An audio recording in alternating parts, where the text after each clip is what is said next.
नमस्कार, बहुत स्वागत है आपका। आप देख रहे हैं इंडिया न्यूज। मैं हूं पिंकी धनखड़ आपके साथ। खबरों के खास बुलेटिन की शुरुआत करेंगे। भारत से जंग की तैयारी में है बांग्लादेश। बांग्लादेशी घुसपैठियों का अब नया प्लान सामने आया। भारत बांग्लादेश सीमा से घुसपैठ की कोशिश की गई। कोहरे का फायदा उठाकर घुसपैठ की कोशिश की गई है। बांग्लादेश बॉर्डर पर अब निगरानी बढ़ा दी गई है। बीएसएफ ने बॉर्डर पर चौकसी बढ़ा दी है। तो देखिए, जिस तरीके से भारत और बांग्लादेश के बीच में इस वक्त तल्खियां बढ़ती जा रही हैं, उसी बीच अब नई घुसपैठ का मामला भी सामने आया है और बांग्लादेश बॉर्डर पर इसी के सिलसिले में अब निगरानी बढ़ा दी गई है। बीएसएफ ने बॉर्डर पर चौकसी अब बढ़ा दी है, क्योंकि जाहिर सी बात है, जिस तरीके से हालात बांग्लादेश में देखे जा रहे हैं, तो ऐसे में घुसपैठिए जो है वो अपना नया प्लान बनाकर भारत में घुसने की कोशिश जरूर करेंगे। हालांकि पहले से ही यहाँ पर अगर बात की जाए तो रोहिंग्यों पर कड़ी कार्रवाई जो है वो देखी जा रही है। कड़ी कार्रवाई लगातार की जा रही है और इसी सिलसिले में अब एक और नई घुसपैठ देखी गई है। महज अभी 1 से 2 दिन पहले की ही बात है, जब एक नाबालिग लड़की भी सीमा पार कर भारत में घुस आई थी, उस पर भी कार्रवाई की गई थी और अब एक बार फिर से नई घुसपैठ देखी गई। तो बांग्लादेश भारत सीमा पर लड़की को पकड़ा है। नाबालिग लड़की को बीएसएफ ने पकड़ा। कट्टरपंथियों के डर से भारत में घुसी थी ये लड़की। इस्कॉन भक्त होने के कारण टारगेट पर थी ये लड़की और इसी के चलते सीमा पार कर भारत में आ चुकी थी ये लड़की और इसी के साथ इस लड़की को पकड़ा बीएसएफ के जवानों ने। साथ ही इससे पूछताछ भी की गई है। भारत में इस्कॉन भक्त होने के कारण टारगेट पर थी ये लड़की और यहाँ पर शरण लेने के लिए पहुंची, जिसके चलते ये जो लड़की है इसको पकड़ लिया गया। और ऐसे में बड़ा सवाल यही उठता है कि लोग डरे हुए हैं बांग्लादेश में। और देखिए, ये लड़की है जो कि सीमा पार कर यहाँ घुसी और अब यहाँ पर जिस तरीके से बीएसएफ के जवानों ने सवाल जवाब किया, सवाल जवाब में इसने जवाब तो जरूर दिए, लेकिन यहाँ पर उठक बैठक करती भी ये लड़की जो है वो नजर आ रही है। उठक बैठक करती हुई ये लड़की। हालांकि यहाँ पर जिस तरीके से लगातार घुसपैठ के मामले सामने आ रहे हैं, उसके ऊपर कार्रवाई की जा रही है, लेकिन अभी ये नया मामला है। फिलहाल इस पूरे मामले में जांच की जा रही है और इसी के साथ साथ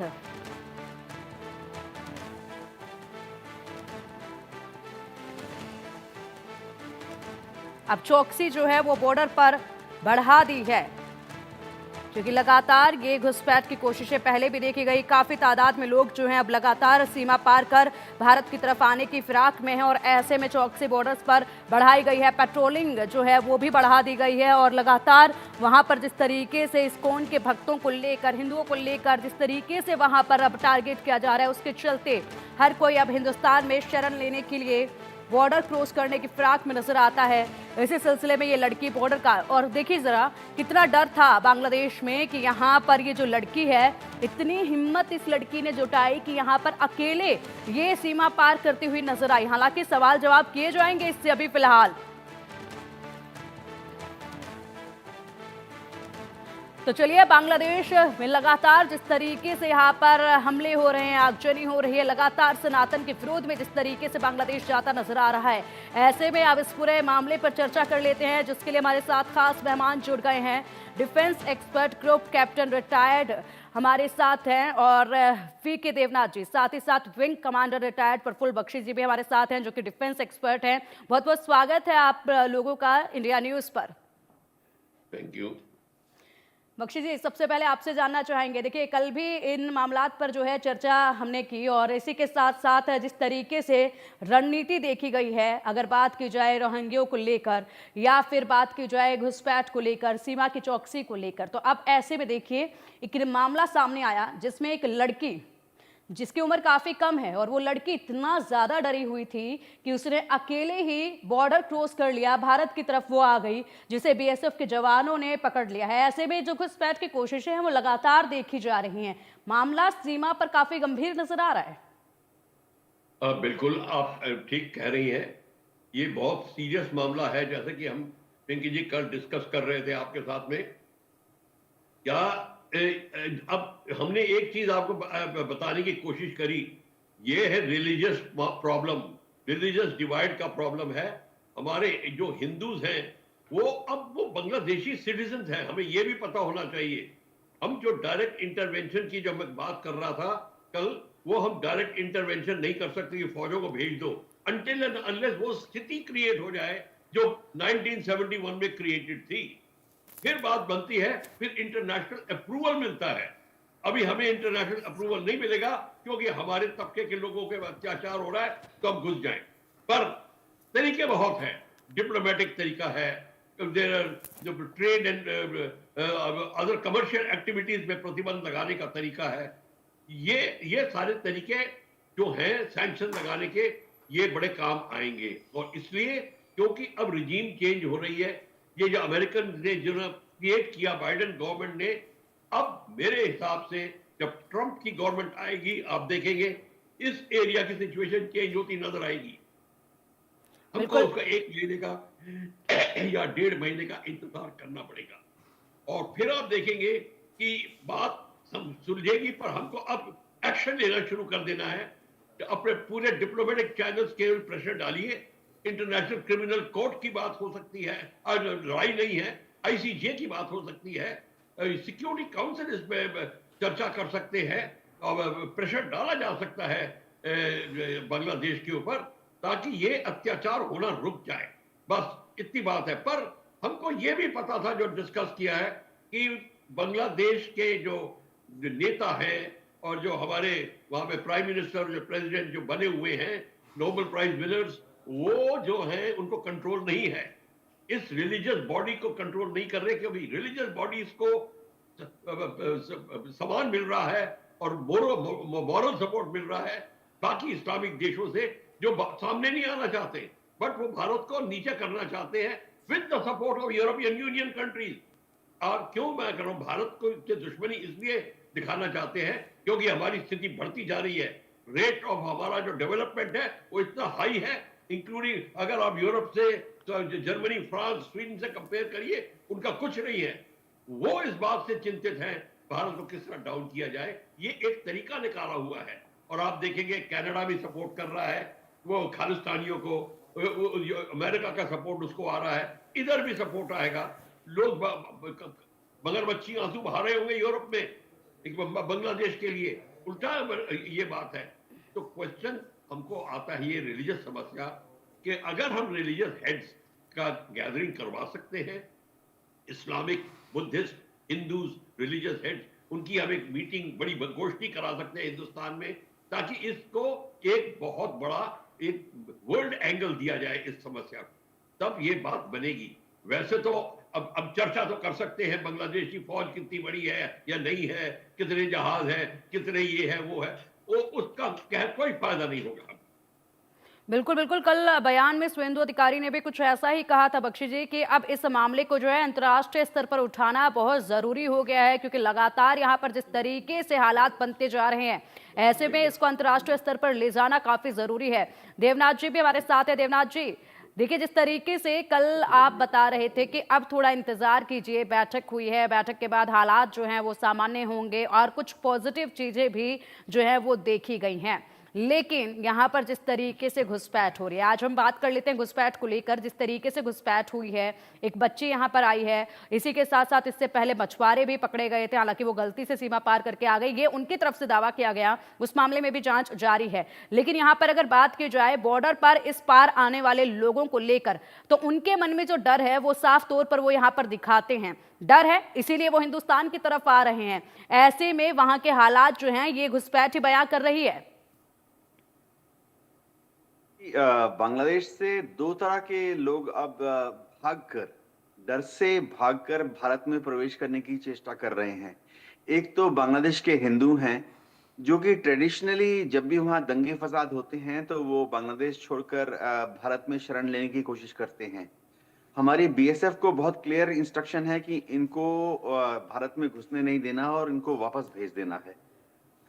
दूसरे जो ग्रुप हैं जो कि बांग्लादेश को छोड़कर भागकर भारत में घुसने की कोशिश कर रहे हैं, ये रिसेंट फिनोमेना है अगस्त के बाद से, जिसमें कि अवामी लीग के जो कार्यकर्ता हैं या अवामी लीग के जो एक्टिविस्ट हैं, इनको बीएनपी के कार्यकर्ता खदेड़ रहे हैं, या जमात इस्लामी के कार्यकर्ता उनको टॉर्चर करने की कोशिश करते हैं, उनके परिवारजनों को भी। ये भी तो ये जो अवामी लीग के कार्यकर्ता हैं, ये काफी बड़ी मात्रा में मुस्लिम ही होते हैं।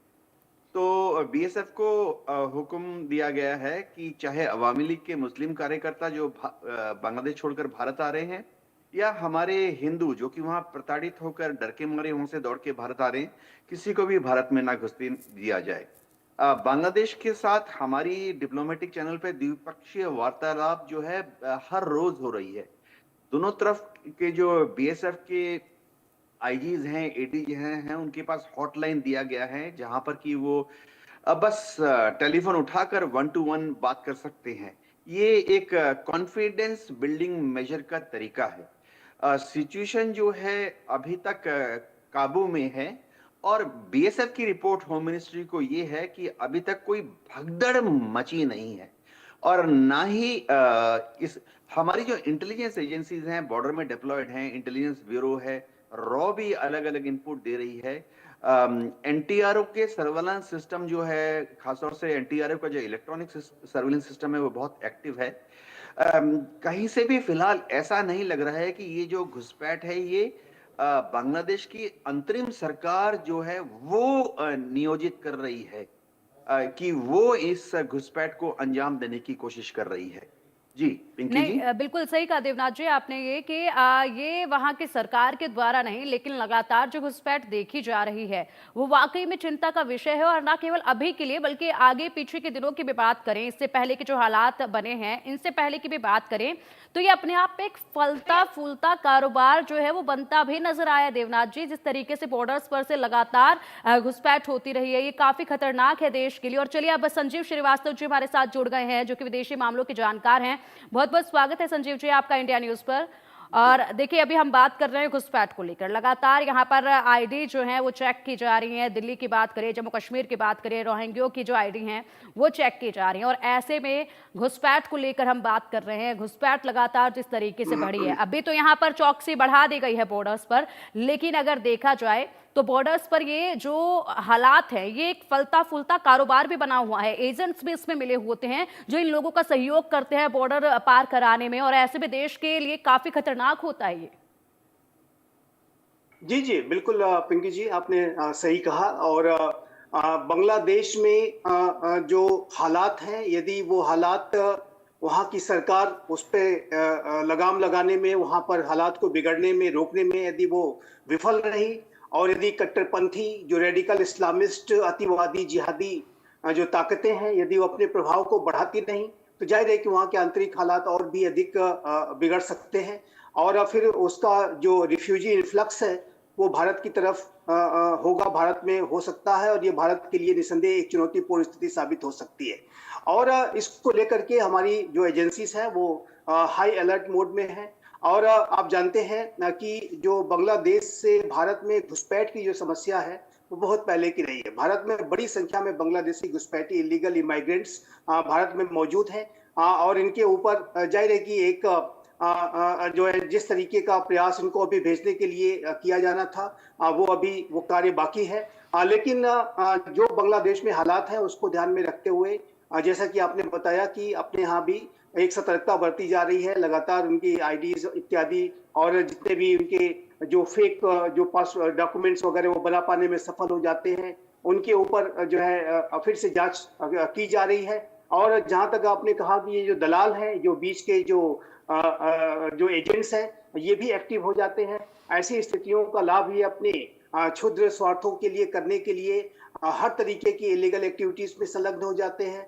और हमने ये देखा है कि चाहे वो रोहिंग्या हो चाहे अन्य शरणार्थी हो, सभी के पास जो बेसिक जो भारत के जो डॉक्यूमेंट्स हैं वो कैसे बन जाते हैं, वो सारे काम ये एजेंट ही करते हैं। और इन एजेंट्स के ऊपर भी कड़ी कार्रवाई करने की आवश्यकता हमेशा से रही है। और मेरा ऐसा मानना है कि भारत की सरकार जब बांग्लादेश के फ्रंट पे स्थितियां चुनौतीपूर्ण दिखाई दे रही हैं, तो ऐसे में ये समय है कि ऐसे एजेंट्स के ऊपर और इस तरीके की घुसपैठियों के ऊपर कड़ी वॉच रखी जाए, इनके ऊपर कार्रवाई भी की जाए।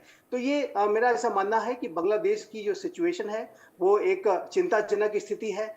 ऐसी भी रिपोर्ट सामने आई है कि जो पाकिस्तान की खुफिया एजेंसी आईएसआई है और हुजी बांग्लादेश नामक जो आतंकी संगठन है वो फिर से एक्टिव होकर के एक नए आतंकवादी संगठन को इन्होंने खड़ा किया है। कुछ ऐसे आतंकी जो बांग्लादेश की जेल से भागे हुए थे और उनको मिला करके लगभग 50 की इनकी संख्या है, और ये एक आतंकवादी संगठन इन्होंने खड़ा किया है। ड्रोन्स वगैरह देखे जा रहे हैं। तो भारत के विरुद्ध आतंक की जो साजिशें हैं वो निसंदेह रची जा रही है। और जाहिर है कि आतंकवाद के फ्रंट पे भी भारत को सुरक्षा एजेंसीज को ऐसी साजिशों को नाकाम करने के लिए भारत बांग्लादेश के बॉर्डर पर एक हाई अलर्ट के मोड में रहना होगा, जो कि मेरा विश्वास है कि हमारी एजेंसी ऐसा कर रही हैं। और लेकिन मैं आपके चैनल के माध्यम से ये स्पष्ट रूप से कहना चाहता हूं कि जो भी बांग्लादेश में इस तरीके की आतंकी साजिशें रची जा रही हैं या ऐसे आतंकी साजिशें रचने के जिनके मंसूबे हैं, उनको ये नहीं भूलना चाहिए कि ये नया प्रधानमंत्री श्री नरेंद्र मोदी के नेतृत्व का आतंकवाद के प्रति बिल्कुल जीरो टॉलरेंस बिल्कुल पे चलने वाला राष्ट्र है। बिल्कुल और बिल्कुल यदि किसी तरीके की घटना यदि भारत के अंदर बांग्लादेश के फ्रंट पर कराने की कोशिश की गई, तो भारत उसका जवाब देना जानता है। ये इन आतंकियों को नहीं बोलना चाहिए। बिल्कुल कड़ा जवाब जो है इन्हें मिलेगा संजीव जी। और जिस तरीके से अगर बात की जाए तो जम्मू कश्मीर में काफी कुछ बदलाव देखा गया है इलेक्शंस के बाद भी। उसके बाद जिस तरीके से यहाँ पर जम्मू कश्मीर में जो हालात इन आतंकवादियों ने बनाए हुए थे उसमें तब्दीली देखी गई है। हर रोज एनआईए की रेड वहां पर अब देखी जा रही है। आए दिन एनआईए की रेड होती है और जो इन आतंकियों के सहयोगी होते हैं उन पर लगाम लगाने की कोशिश की जा रही है। वहां पर जो तस्वीर बदल रही है, ऐसे में वो बांग्लादेश और पाकिस्तान भूलता नजर आ रहा है। इस पर भी उनको गौर करना चाहिए कि वहां पर इनको किस तरीके से खदेड़ा जा रहा है। फिलहाल एक और बड़ा अपडेट है, सीमा पर जिस तरीके से अभी हालात नजर आ रहे हैं उसी से जुड़ा हुआ, भारत से जंग लड़ने की तैयारी कर रहा है बांग्लादेश। भारत बांग्लादेश सीमा पर एक बार फिर से ड्रोन देखा गया।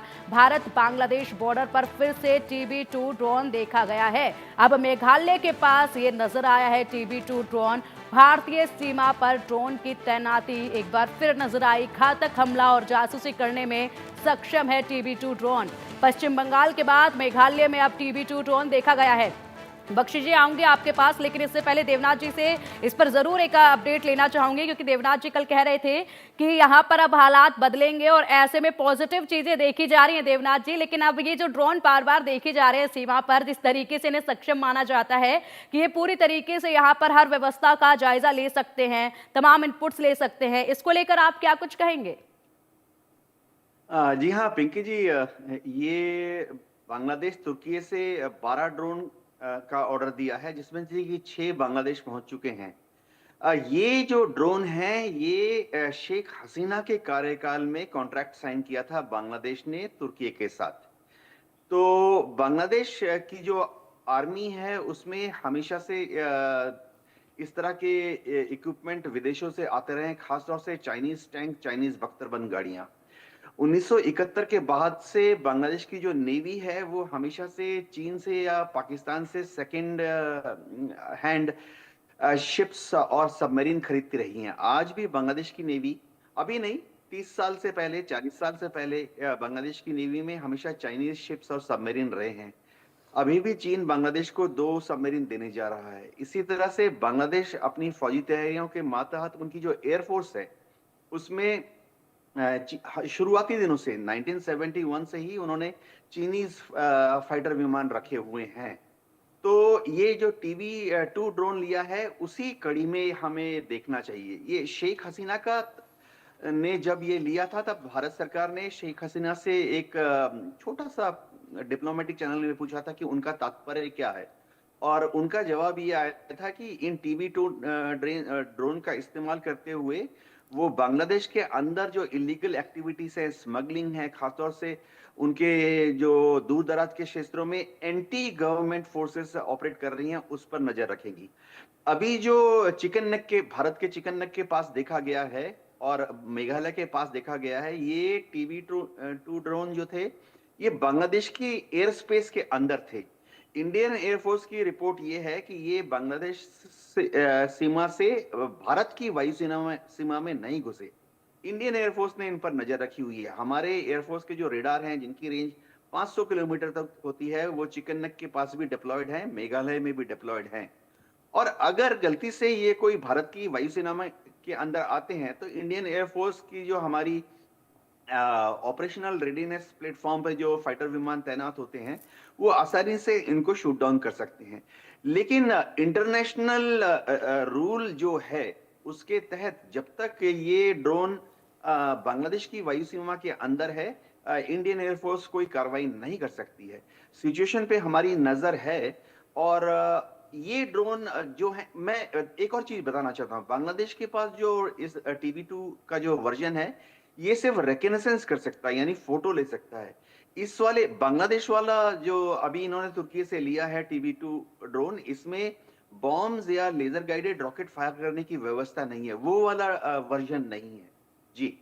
लेकिन सुरक्षा के जो सीमा पर प्रबंध किए गए हैं उनको ज़रूर ये उनका इनपुट पहुंचा सकते हैं, और ऐसे में बड़ा काम जो है ये लोग कर सकते हैं और काफ़ी खतरनाक इन्हें माना जा रहा है। बख्शी सर, आपसे जानना चाहेंगे, एक तरफ तो विदेश सचिव से यहाँ पर बांग्लादेश की तरफ से आश्वासन दिया गया कि यहाँ पर हालात बहुत जल्द ठीक हो जाएंगे, जिस तरीके से हिंसा फैल रही है उस पर लगाम लगा ली जाएगी और इन उपद्रवियों को भी काबू में कर लिया जाएगा। दूसरी तरफ लगातार इस तरीके से TB2 ड्रोन देखा जाना, क्या संकेत मिलते हैं इससे? देखिए, सबसे बड़ी बात है ये बरख्तियार ड्रोन जो टर्की ने दिया है, ये टर्की को पता था कि ये भारत के खिलाफ यूज होगा। बात डिप्लोमेटिक चैनल में कहने की कुछ और होती है, जैसे F-16 पाकिस्तान को दिए थे कि इंटरनल इंसर्जेंसी के खिलाफ इस्तेमाल होगा, पर वो भारत के खिलाफ थे, ये पता होता है।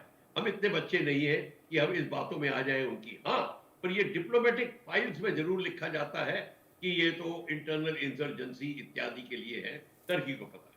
दूसरी बात ये है कि हमको भी पता है कि बांग्लादेश के पास कितनी फौज है, वो बढ़ाती जा रही है। 10 डिवीजन हैं उनके पास में, उनकी नेवी भी काफी सक्षम है, हालांकि हमारे तुलना में कुछ नहीं है, पर क्वेश्चन है इस सेक्टर के अंदर अगर वो अपनी फौज को तैनात करते हैं तो फौजी action is not the answer, ये मैं बताने की कोशिश कर रहा हूं। और जितने भी ये वेपन सिस्टम्स जो आ रहे हैं वो चाइना दे रहा है।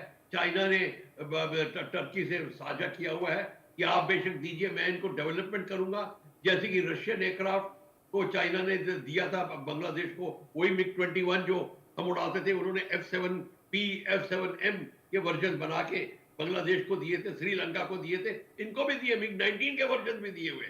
तो क्वेश्चन सारा ये उठता है कि ये कंट्रीज जो हैं भारत के खिलाफ साजिश कर रहे हैं, ये वेपन भी इक्विपमेंट भी देंगे, हालांकि अब हमारे साथ जो बना के रखने की बात होती है वो भी अपना डबल गेम वो खेलते हैं। तो भारत को इस बात की चिंता जरूर करनी चाहिए कि अब हमारे को अपनी इंटरनल सिक्योरिटी सिस्टम पे नजर रखनी चाहिए। ये जो अंदर आते हैं, चाहे रोहिंग्या हो चाहे बाकी रिफ्यूजी हो, ये पैसे दे के आते हैं। इलाहाबाद के 2,500 के वैसा जो बनेगा, वो जो कार्ड बनेगा, जो बॉम्बे का इतने का बनेगा, दिल्ली का इतने का बनेगा, हमारे एजेंट्स ने ऑफिस खोले हुए हैं। अगर ये चीज हमारे हैं तो हम बॉर्डर पे ड्रोन को निगरानी रखने की क्या जरूरत है? पहले अपने को तो ठीक करो। हमारे भारत के अंदर में सारा ये है। हजारों की तादाद में जब रोहिंग्या आए थे, सबको पता था कि बैठ रहे हैं, पर लोकल जो पॉलिटिकल लीडर है वो अपना वोटिंग के लिए, वोट गैदरिंग के लिए इनको चुप करके बैठे हैं टिल सच टाइम टेलीविजन से ये क्या हो रहा है। ये हमारे अंदर भी कुछ प्रॉब्लम्स हैं, इनको दूर करना पड़ेगा, which are supporting the system. तो हमको सबको सबसे पहले है साजिश ये होगी कि अपने सिस्टम को ठीक करके, और जितना भी हो हर एक सिटीजन को चिंता करनी पड़ेगी, हर एक पुलिस स्टेशन को चिंता करनी पड़ेगी। एक्चुअली सबको अब लिस्ट बनानी चाहिए कि हमारे बाहर वाला कौन कौन है। लोगों के घर में नौकर काम कर रहे हैं, वो वहां से आए हुए हैं, कोई रिपोर्ट नहीं करता, उनके क्लियरेंस बन जाती है। ये समस्या और बड़ी है। बरख्तियार ड्रोन तो सर्वेलेंस करके चला जाएगा, और वो उसका प्रॉपर राइट है कि बॉर्डर में से सर्वेलेंस करे, हम उसको ऑब्जेक्शन नहीं उठा सकते। तो ये बात एब्सोल्युटली क्लियर है। तो हमारे को अब सबसे बड़ी बात है, अपनी जो फौज की जो तैयारी है वो बहुत ही प्रॉपर करनी पड़ेगी। बिल्कुल सर। पैरामिलिट्री की पैरामिलिट्री की उन यूनिट्स पे नजर रखनी पड़ेगी जो ये चीज अलाउ कर रहे हैं अंदर आने की। आपको पता होना चाहिए वहां पे भी बहुत गड़बड़ चल रही है। तो ये सारी चीजों का मद्देनजर रखते हुए हमको अपना अप्रोच चेंज करना पड़ेगा। बिल्कुल बिल्कुल सर, यहाँ पर आपने दो महत्वपूर्ण बातें की हैं। पहली तो ये कि ना केवल जिस तरीके से आपने यहाँ पर संदेश दिया कि ना केवल सिर्फ पाकिस्तान से सहयोग मिल रहा है बांग्लादेश को, बल्कि दूसरे जगहों से भी जो है यहाँ पर कहीं ना कहीं सहयोग जो है मिल रहा है, और ऐसे में कई सारी चीजें, जो कई सारी ताकतें हैं वो इकट्ठा होने की यहाँ पर कोशिश कर रहे हैं। दूसरी बात आपने की कि हमें अपनी इंटरनल सिक्योरिटी को काफी मजबूत करना होगा, रोहिंग्यों की लेकर आपने बात की है। इस मुद्दे पर हम आएंगे, लेकिन सबसे पहले संजीव जी से जान लेते हैं। संजीव जी, जिस तरीके से यहाँ पर बात आई है कि ना केवल पाकिस्तान बल्कि दूसरी जगहों से भी बांग्लादेश को मदद मिल रही है, जिस तरीके से TB2 ड्रोन जो है देखा जा रहा है बार बार, और इसी सिलसिले में जो टेक्नोलॉजी में बढ़ावा बांग्लादेश में हुआ है उसको लेकर दूसरी जगहों से भी उनको सहयोग किया जा रहा है। गहरी साजिश के तहत ये किया जा रहा है। पाकिस्तान तो आतंकवाद का एपी सेंटर है ही। पाकिस्तान भारत के विरुद्ध तो साजिश से रास्ता ही है वो। और जो बांग्लादेश में हाल के समय में जो उठापटक हुई, जो उथल पुथल हुआ, वो जाहिर है कि पाकिस्तान की जो खुफिया एजेंसी ISI उसमें पूरी तरह से संलग्न थी। इसमें कोई दो राय नहीं है पिंकी जी कि बांग्लादेश में ये जो रेडिकल इस्लामिस्ट जिहादी जो ताकतें हैं, कट्टरपंथी हैं, वो अपने प्रभाव को बढ़ाते जा रहे हैं और उनको इस प्रभाव को बढ़ाने की प्रक्रिया में पाकिस्तान की खुफिया एजेंसी ISI और वहाँ के जो आतंकी संगठन है उसको पूरा सहयोग दे रहे हैं।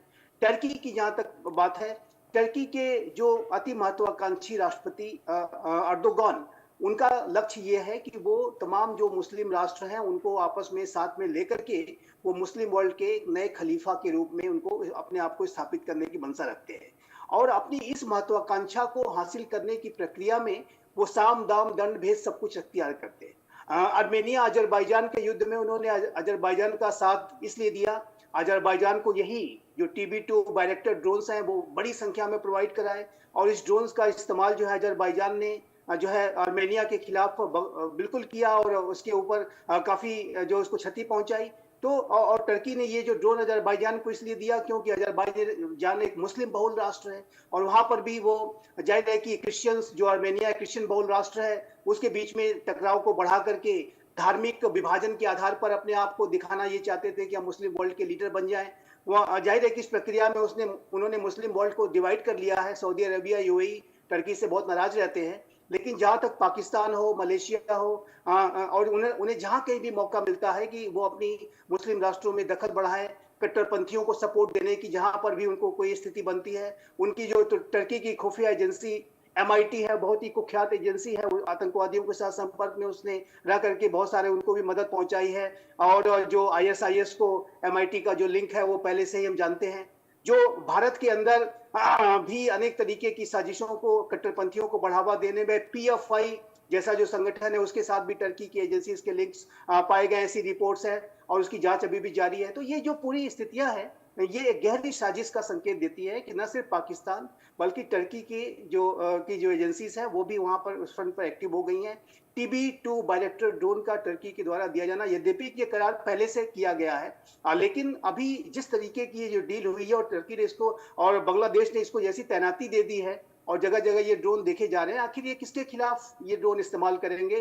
4000 से भी ज्यादा 4000 किलोमीटर से भी ज्यादा लंबी जो सीमा रेखा भारत की है, जाहिर है कि उसके ऊपर ये खतरे पैदा कर सकते हैं। आतंकवादी जो है वहां पर एक्टिव हो रहे हैं। तो ऐसे में मेरा ऐसा मानना है कि भारत की सरकार को और हमारे पूरे भारत के राष्ट्र को बांग्लादेश के फ्रंट को बहुत ही गंभीरता के साथ लेना होगा और मैं बख्शी सर से बिल्कुल सहमत हूं कि हमें अपने होमवर्क को भी करने की जरूरत है। और ये जो एजेंट्स हैं, ये जो दलाल हैं, जो फेक इस तरीके की ID बनाने वाले का जो पूरा एक रैकेट है, उसको बस्ट किए जाने की आवश्यकता है। ऐसे लोगों के खिलाफ सख्त से सख्त कार्रवाई करने की आवश्यकता हमारी लॉ इन्फोर्समेंट एजेंसीज को है। इस तरीके की एक्टिविटीज भारत में बर्दाश्त नहीं की जा सकती कि आप जो है फेक ID बनाइए, फेक पासपोर्ट बनाइए, इत्यादि इत्यादि और अन्य तरीके की जो डॉक्यूमेंट्स भारत में रहने के लिए हो सकते हैं उसको बनाने का एक पूरा आपने कारोबार चला रखा है, ये बर्दाश्त नहीं होगा और इसके खिलाफ भी सख्त से सख्त कार्रवाई करने की आवश्यकता है। दूसरा, जहां तक बांग्लादेश का फ्रंट है, मैं इसमें स्पष्ट रूप से मैं कहना चाहता हूं कि जहां तक हमारे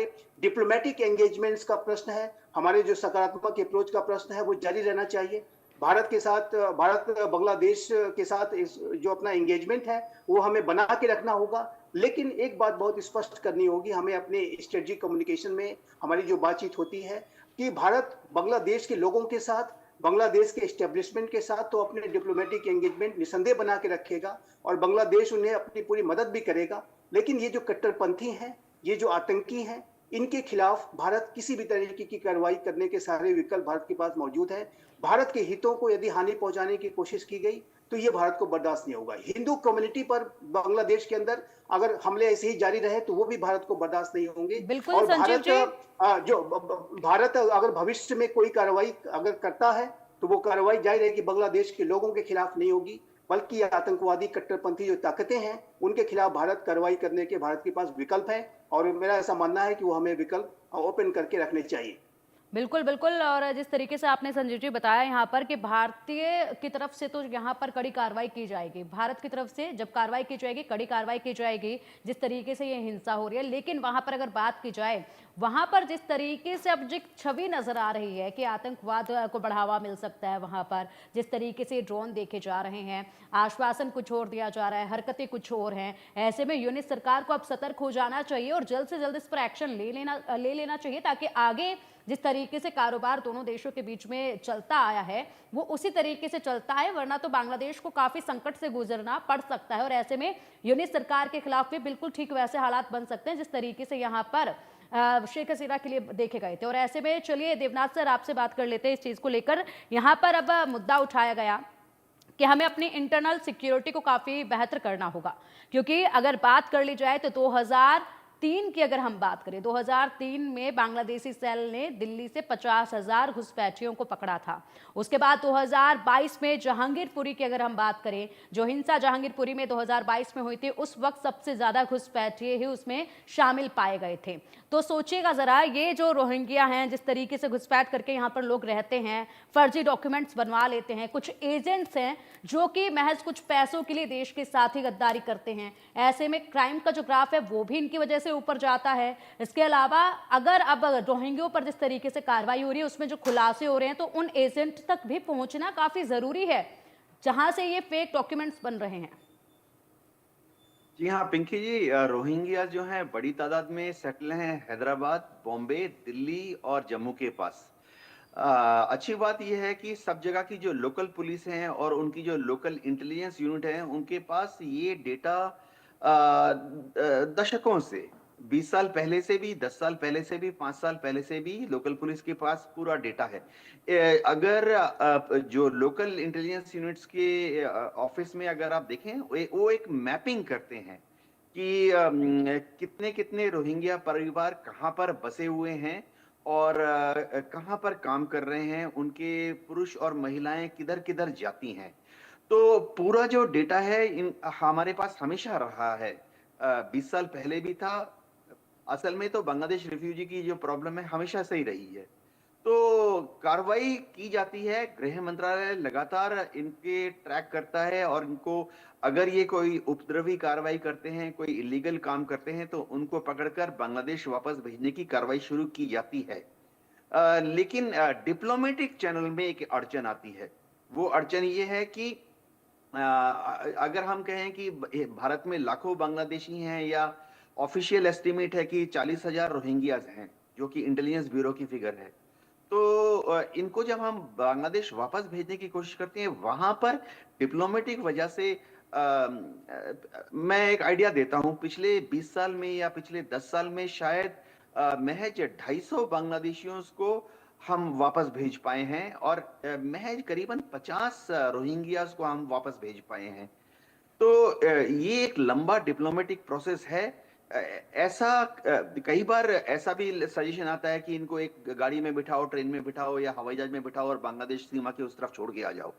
लेकिन क्योंकि भारत एक सिविलाइज्ड नेशन है, हम एक rule based, international rule based framework में रहते हैं, तो भारत सरकार ने कभी भी ऐसी सख्ती करने की कोशिश नहीं की, क्योंकि वो जरा अमानवीय व्यवहार हो जाएगा। भारत एक बहुत मैच्योर देश है और जो भी रिफ्यूजी हमारे यहाँ से आते हैं, बांग्लादेश या किसी भी देश से प्रताड़ित होकर, उनको थोड़ा सांस लेने का मौका दिया जाता है।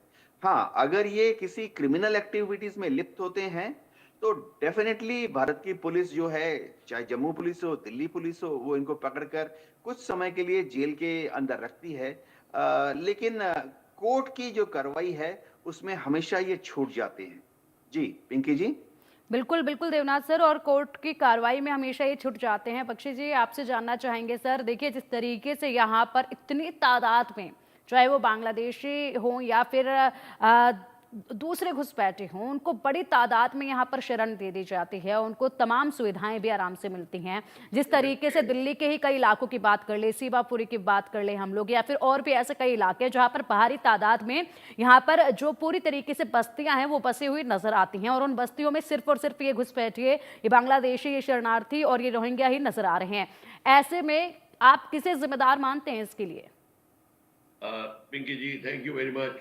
सबसे बड़ी बात तो ये है कि मैं एग्री करता हूँ जो देवनाथ बोल रहे हैं। यस, कि ये तरीका जो है, जो बड़ा मुश्किल पड़ जाता है। हम मान सम्मान के कंट्रीज हैं। यस, हमारे को अपना सम्मान देखना है। पर क्वेश्चन ये है, जब प्रॉब्लम हमारे घर के अंदर में है तो हम रूल ही ऐसा बनाते हैं, जो लोअर लेवल तबके के जो पॉलिटिशियंस हैं वो रूल बनने नहीं देंगे, क्योंकि वो तो उनको आधार कार्ड बना के उनका वोट बड़ी पक्का कर रहे हैं। चाहे वो देहरादून की बात हो, आप जानते नहीं है उनकी वैलीज में कितने लोग हैं, और जाके लोग बता रहे हैं, पुलिस को पता है। श्रीनगर से कन्याकुमारी तक कोई पुलिस स्टेशन नहीं है जो ये कह दे कि मेरे, कोई थानेदार नहीं है जो कह दे कि मेरे को नहीं पता ये कौन है अपने अपने इलाके के अंदर। ये हो नहीं सकता, सबको पता है। और सबको पता है क्या इलीगल एक्टिविटी कर रहे हैं। जहां हिंदू मुस्लिम का फसाद होता है, ये वहां खड़े हो जाते हैं। इसको दूर करने के लिए हमको ये पार्लियामेंट में क्वेश्चन रेज करवाना पड़ेगा। इसके ऊपर रूल्स चेंज करवाने पड़ेंगे अगर जरूरत पड़ी, कि क्या किया जाए, कि कितना टाइम दिया जाए एक इलीगल इमिग्रेंट को, उसको बसाने का क्या पॉलिसी है, हम क्यों बसाएं उसको। और बसाने की बात है, आप उसको लेके बॉर्डर पे जाने के ले जाके उनको वहां करने का एक तरीका होता है, where you involve the United Nations, you involve them and tell them to send them out, और अदर कंट्री या कोई मीडिएटर कंट्री। ये सारे तरीके हैं, ये आईसीजे में तरीके हैं जो किए जा सकते हैं। हमको ये बात को, इसका लेवल बढ़ाना पड़ेगा। डिस्ट्रिक्ट लेवल पे ये बात करके कि छोड़ दे, और उनको क्या कहते हैं, मिनिस्टर साहब उनके सामने खड़े होकर तस्वीर दिखा दे, ये काम हमारे लिए हानिकारक है। और इसीलिए बांग्लादेश को पता है कि रोहिंग्या कहां से आ रहे हैं, वो फैसिलिटेट करता है, वो उनको रूट बना के देते हैं कि आप यहां से निकलिए, यहां से निकलिए। तो ये समस्या जो है, और इसीलिए हमको चौकस होके, अगर हमको हमारा स्ट्रिक्ट एक्शन बॉर्डर पे लेना पड़ा तो हमको लेना चाहिए। स्ट्रिक्ट एक्शन का मतलब है even physical action which may include violence. अगर लिमिटेड करनी पड़ी for the sake of my country तो ये करनी पड़ेगी। हम ये नहीं कह के बैठ जाएंगे कि आ गए तो अब क्या करें, हम अब खाना खिला दो इनको। ये दिस इज अ मेथड वो ओनली वीक कंट्रीज अडॉप्ट। जो स्ट्रॉन्ग कंट्री होती है, जिसकी फॉरेन पॉलिसी स्ट्रॉन्ग होती है, वो कभी ऐसा काम नहीं करते। आप देख लीजिए, ये कमजोर नेशन के ये लक्षण होते हैं। हमें इन लक्षणों को अब निकालना पड़ेगा। We are a strong nation, we have to take firm action on this, तब बात बनेगी। नहीं तो विकी जी अगले 100 साल तक आप इस समस्या से जूझते रहेंगे और कोई कुछ नहीं कर पाएगा। ठीक है। गवर्नमेंट आएगी, चेंज होगी, मिनिस्टर बदलते जाएंगे, सब अपना ठीक फायदा है। उठाएंगे।